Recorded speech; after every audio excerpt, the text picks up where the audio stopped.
Hello, Namaste. Today we shall study the combination of resistances. Resistances may be combined in series or parallel depending upon the purpose we have. For example, to increase the resistance, we have to do the series combination, and to decrease the resistance, we have to do the parallel combination. As the resistance increases, the current decreases, and the resistance decreases, current increases. For example, for the potential divider case, we have to use the series combination, while in household connection we have to do the parallel combination. जस्तो resistance बढाउनु पर्यो भने series combination, भने resistance घटाउनु पर्यो भने के हो त भनेको प्यारलल कम्बिनेसन. रेजिस्टेन्स बढ्यो भने करेन्ट घट्छ, रेजिस्टेन्स घट्यो भने करेन्ट बढ्छ. हामीले पोटेन्शियल डिभाइडरको केसमा के हो त भनेको सिरिज कम्बिनेसन हेर्ने हौ, भने हाउस होल्ड कनेक्सनमा के हो त भनेको प्यारलल कम्बिनेसन हेर्ने हौ. सिरिज कम्बिनेसनमा करेन्ट सेम हुन्छ, जबकि पोटेन्शियल डिफरेन्स डिभाइड भएर जान्छ. भने प्यारलल कम्बिनेसनमा पोटेन्शियल डिफरेन्स सेम हुन्छ, करेन्ट डिभाइड भएर जान्छ. यसलाई अलिकति चाहिँ के हो त भनेको डकुमेन्टबाट हेर्ने गर्छौं हामी. यहाँनिर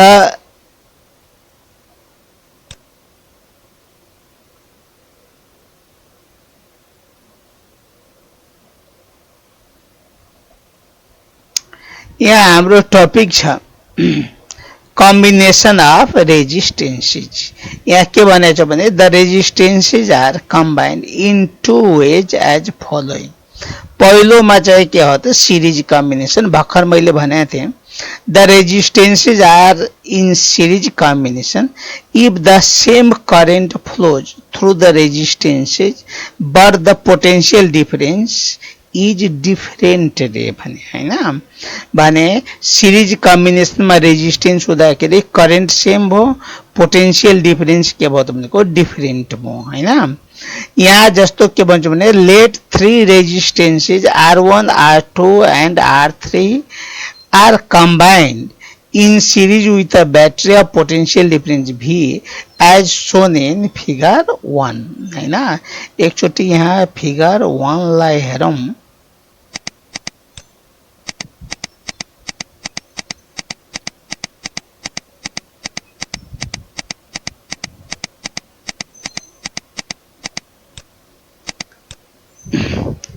यहाँ हेर है, तीनटा रेजिस्टेन्सहरु R1, R2 र R3 सिरिजमा छन् एउटा सेलसँग, जसको पोटेन्शियल डिफरेन्स के हो त V हो. करेन्ट के हो त भनेको सेम हुन्छ I, तर पोटेन्शियल डिफरेन्स के हो त भनेको फरक फरक. R1 को एक रसमा V1, R2 को एक रसमा V2 र R3 को एक रसमा के हो त V3. अब यो V1, V2 र V3 कहाँबाट आएको त भन्दाखेरि these are produced by this potential difference V. V ले नै के हो त भनेको प्रोड्युस गरेको V1, V2 र V3. त्यसो भए हामी V इक्वल टु के लेख्न सक्छौं भने V1 plus V2 plus V3. किन त भन्दाखेरि V1, V2 र V3 तीनटै केबाट आएको त भनेको V बाट आएको. यहीबाट के हो त भनेको सिरिज कम्बिनेसनको रेजिस्टेन्स आउने हो. एकचोटि यहाँ चाहिँ के हो त भनेको हेरौं. के भन्छ भने let three resistances R1, R2 and R3 are connected in series with a battery of potential difference V as shown in figure 1. current I is the same. current के हो त सेम हुन्छ, तर के त भन्दाखेरि पोटेन्शियल डिफरेन्स V ब्याट्री को divides केमा त भनेको V1, V2 and V3. अनि हामीले v is equal to v1 plus v2 plus v3 लेख्न सके हो। अब v1 इजिकल टू ir1 किनभने i सेम छ सबमा, v1 केमा डिपेन्ड गर्ने भयो त r1 मा डिपेन्ड गर्ने भयो। v2 इजिकल टू ir2 किन त i सेम छ r2 डिफरेन्ट छ। v3 equal two ir3 i same छ r3 डिफरेन्ट छ भने हामीले यहाँ v is equal to v1 v2 र v3 मा v1 भनेको ir1 लेखिदियौ, v2 भनेको ir2, v3 भनेको ir3 त भनेको। अब तीनटैमा के छ त i कमन छ भने v is equal to i common हो r1 plus r2 plus r3 हो। हामीले टोटल रेजिस्टेन्स सिरिज कम्बिनेसन को लागि RS भने छौं भने यो total PD V is equal to I into RS हुन्छ, I सेम छ अनि V को सट्टा IRS राख्यौं, IRS is equal to I R1 plus R2 plus R3। दुईतिरको I क्यान्सल भयो भने RS is equal to R1 plus R2 plus R3 भन्दाखेरि यो सिरिज कम्बिनेसनमा सिम्पली रेजिस्टेन्सहरु जोडियो भने के हो त भन्दाखेरि रेजिस्टेन्स इन्क्रिज भयो त भनेको।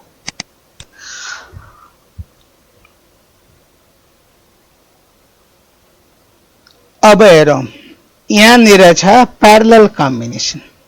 प्यारलल कम्बिनेसनमा भर्खर मैले भने थिएँ पोटेन्शियल डिफरेन्स सेम हुन्छ तर करेन्ट के हुन्छ त डिफरेन्ट हुन्छ। जस्तो भनौं R1 R2 र R3 प्यारललमा हो भने पोटेन्शियल डिफरेन्स V सेम हो तर करेन्ट जो सोर्सले दिएको छ त्यो के हो त डिवाइड हुन्छ।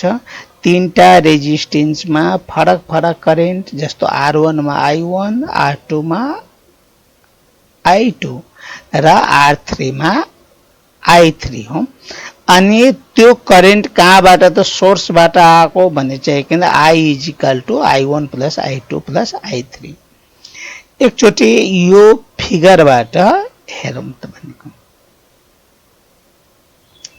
यहाँ तीनटा रेजिस्टेन्सहरु R1 R2 र R3 यो एउटा सोर्ससँग सेलसँग कनेक्ट गरेको जसको PD के हो त V हो। V के हो त तीनटैमा सेम हुन्छ किनभने तीनटै रेजिस्टेन्स के हो त भनेको इन्डिभिजुअली यो सेलसँग कनेक्ट गरिएको। तर सोर्सले दिएको करेन्ट I R1 मा I1 भो, R2 मा I2 भो र I3 के मा त भनेको R3 मा। जहाँ चाहिँ के रेजिस्टेन्स धेरै होला त्यहाँ करेन्ट कम होला, रेजिस्टेन्स कम भएपछि करेन्ट के हो त भनेको धेरै होला।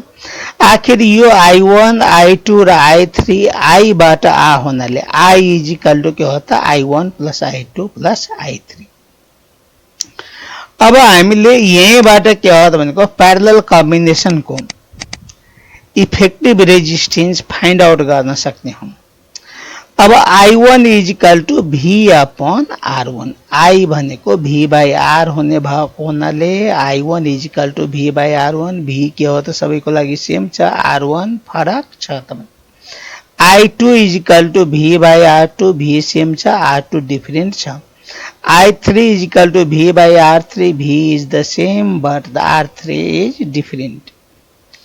अनि त हामीले I इजिकल टू I1 को ठाउँमा V बाई R1, I2 को ठाउँमा V बाई R2, I3 को ठाउँमा V बाई R3 त I is equal to V common निकाल्दा 1 by R1 plus 1 by R2 plus 1 by R3। हामीले प्यारलल कम्बिनेसनको इफेक्टिभ रेजिस्टेन्सलाई RP भन्दाखेरि I is equal to V by RP। यहाँनिर के हो त भन्दाखेरि हामीले I को ठाउँमा V by RP राख्यौं, V 1 by R1 plus 1 by R2 plus 1 by R3। V दुईतिर के छ त भनेको सेम छ, क्यान्सल हुन्छ, 1 by RP is equal to 1 by R1 plus 1 by R2 plus 1 by R3। भने इफेक्टिभ रेजिस्टेन्स को reciprocal is equal to sum of the reciprocals of the resistances हुँदो रहेछ।